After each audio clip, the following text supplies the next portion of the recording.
उबाल के रखी हुई है। दाल चना है ये, और मेरा इरादा तो ये दाल सुबह पकाने का है, लेकिन मैं अभी भिगो के रख रही हूँ इसको, क्योंकि अभी शाम हो रही है तो सारी रात ये भीगी रहेगी। तो सुबह मैं जब अपने लिए नाश्ता बना रही होंगी तभी मैं इसको बॉयल होने के लिए रख दूँगी। तो साथ ही मैं बना रही हूँ अबराश के लिए पोमस। इसको फ्राइज़ चाहिए थे, तो यहाँ पे ऑयल जो है उसको मैंने गर्म होने के लिए रख दिया हुआ है, तो भी मैं डालती हूँ। अस्सलाम वालेकुम ब्यूटीफुल पीपल, कैसे हैं आप सब लोग। Welcome back to my channel. और जो नए देखने वाले हैं उनको भी तहे दिल से खुश आमदीद। तो कैसे हैं आप सब लोग। मेरी दुआ है कि अल्लाह ताला आप सबको अपने अपने घरों में खुशियाबाद रखें और अल्लाह ताला हम सब की तमाम जायज़ हाजात पूरी फरमाएं। यहाँ पे आप लोगों को बताना चाहूँगी, क्योंकि मुझसे ये काफ़ी मेरी सिस्टर्स हैं, उन्होंने सवाल पूछा था कि ये वाली कढ़ाई आपने कहाँ से ली है, किस मार्केट से बाय किया है। तो ये वाली जो कढ़ाई है ये मैंने पोको मार्केट से बाय की थी, और पोको जो है वो तकरीबन हर दूसरे सिटी में होती है। पर्दे और इस तरह की बेड शीट्स और रज़ाइयाँ जो होती हैं, ब्लैंकेट्स, उनके कवर्स जो है ना वो इस सिलसिले में काफ़ी फेमस है। काफ़ी अच्छी कीमत में वहाँ से चीज़ें जो है वो मिल जाती हैं। तो वहीं से ये मेरे वाली मैंने कढ़ाई ली थी। और इसका ये होता है कि ये बड़ी जल्दी जब भी आप इसमें ऑयल डालते हैं, मैं इसे अमूमन तो फ्राइज़ के लिए यूज़ करती हूँ। अगर कुछ पकौड़े फ्राई करने हो या फ्राइंग के लिए, मैं आप ये कह लें कि इसको मैंने सिर्फ रखा हुआ है। तो इससे ये होता है कि बड़ी जल्दी ये ना इससे चीज़ जो है वो बन जाती है। ऑयल अगर आप जितना भी डालते हैं तो बड़ी जल्दी इससे गर्म हो जाता है।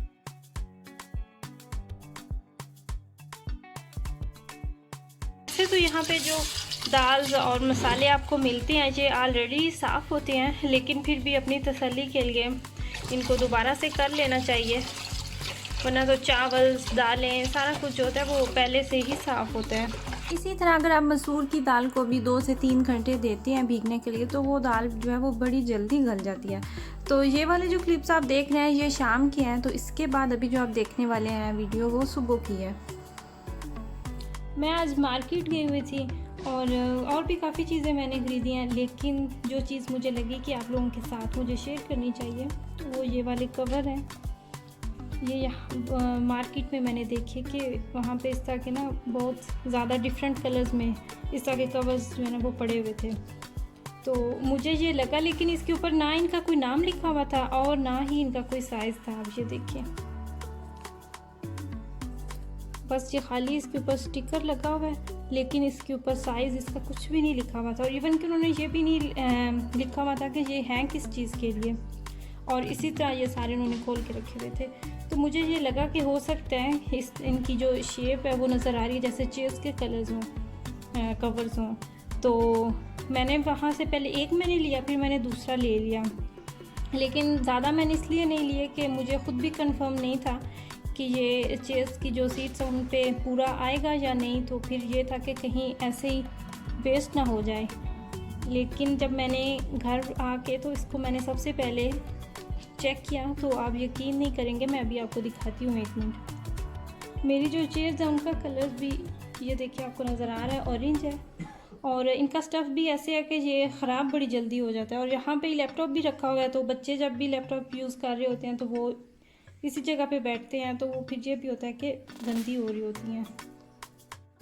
आप यकीन करें कि इतना अरसा हो गया मुझे यहाँ पे आए हुए, और लेकिन आज तक ऐसा इत्तेफाक ही नहीं हुआ कि मुझे इस तरह के चेयर्स के कवर्स जो है वो किसी मार्केट में नज़र आए हों, या हो सकता है मुझे समझ नहीं आई हो या फिर मिलते नहीं हो। मुझे नहीं इस बात का पता। ऑनलाइन मैंने कोशिश की थी देखने की, लेकिन वो के पसंद नहीं आते थे, और तो फिर इस तरह से नहीं लिए। लेकिन मैं इस खोज में आप कह लें कि इस तलाश में काफ़ी अरसे से थी कि जो कुर्सियाँ हैं वो गंदी हो रही हैं, बच्चे गंदे हाथ लगा देते हैं, तो बच्चों को आप कितना भी मना कर सकते हैं।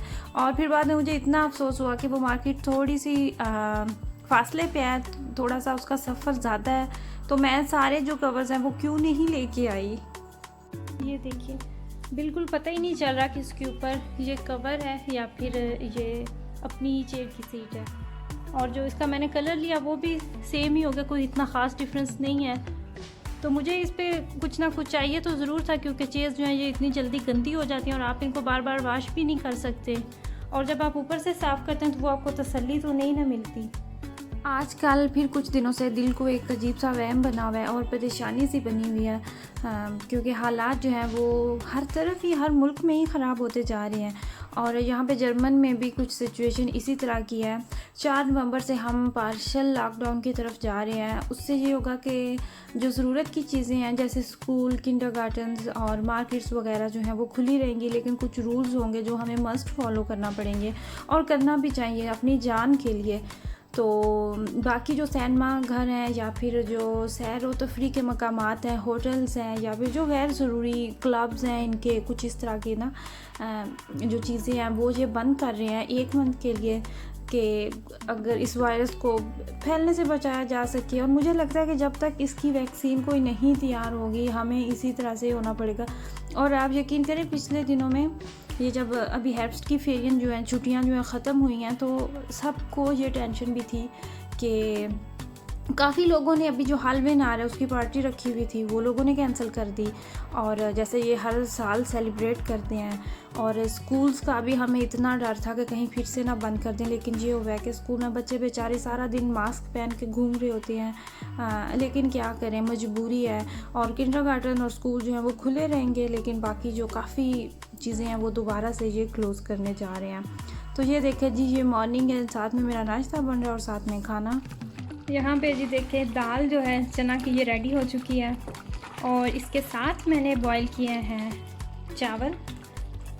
और अब यकीन करें, मसूर की दाल से ज़्यादा इसका मज़ा आता है इसके साथ। मसूर की दाल जो होती है उसका अपना एक जायका होता है और इस दाल का अपना एक जायका होता है। तो मैं अक्सर ये भी खाती रहती हूँ साथ, और कभी मसूर की दाल तो चेंज कर करके बनाती रहती हूँ। जो भी तकरीबन अब तैयार हो चुकी है, चावल जो हैं उनका भी मैंने दम खोला है।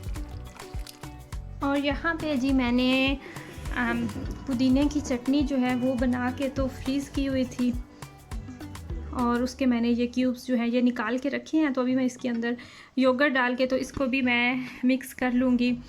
ये भी एक बड़ा अच्छा तरीका होता है, अगर आपके पास ज़्यादा क्वांटिटी में पुदीना है, या फिर एक मौसम ऐसा भी आता है कि जहाँ जब पुदीना नहीं होता, जब बहुत ज़्यादा ठंड हो जाती है, तो आप पहले ही पुदीना लेके तो उसको इस तरह ब्लेंडर में डाल के तो उसका पेस्ट बना के आप फ्रीज़ कर लें। तो फिर जब भी आपको ज़रूरत होती है तो आप वो वाले एक क्यूब निकाल के तो उसके अंदर उतनी ही क्वांटिटी में योगर्ट डाल के तो आपकी बड़ी मज़ेदार सी साथ चटनी तैयार हो जाती है। मेरे हस्बैंड को ये बहुत ज़्यादा पसंद है, तो उनका यही दिल होता है कि जब भी वाइट राइस बने हैं तो साथ में ये वाली चटनी जो है ये भी ज़रूर हो। मेरा जो लंच है वो तैयार हो चुका है। और अगर आपको मेरी वीडियो पसंद आई है तो आप इसने इसको लाइक करना है, और आगे आपने मेरी वीडियो को अगर पॉसिबल है तो आपने ज़रूर शेयर करना है अपनी फैमिली के साथ, अपने फ्रेंड्स के साथ। और ये बिल्कुल भी फ्री है, इससे क्या होगा कि मुझे फ़ायदा हो जाएगा आपकी थोड़ी सी कोशिश की वजह से। और इसके साथ ही अगर आप लोगों को कोई भी सवाल पूछना है मुझसे, आप कुछ भी पूछना चाहते हैं, तो आप नीचे कमेंट सेक्शन में अपना सवाल लिख दें। और इंस्टाग्राम यूज़र नेम वीडियो के स्टार्ट में ही आपको नज़र आता है, तो आप मुझे इंस्टाग्राम पे भी रब्ता कर सकते हैं। तो दुआओं में याद रखिएगा, अपनी फैमिली का ख्याल रखिएगा। अल्लाह हाफिज़।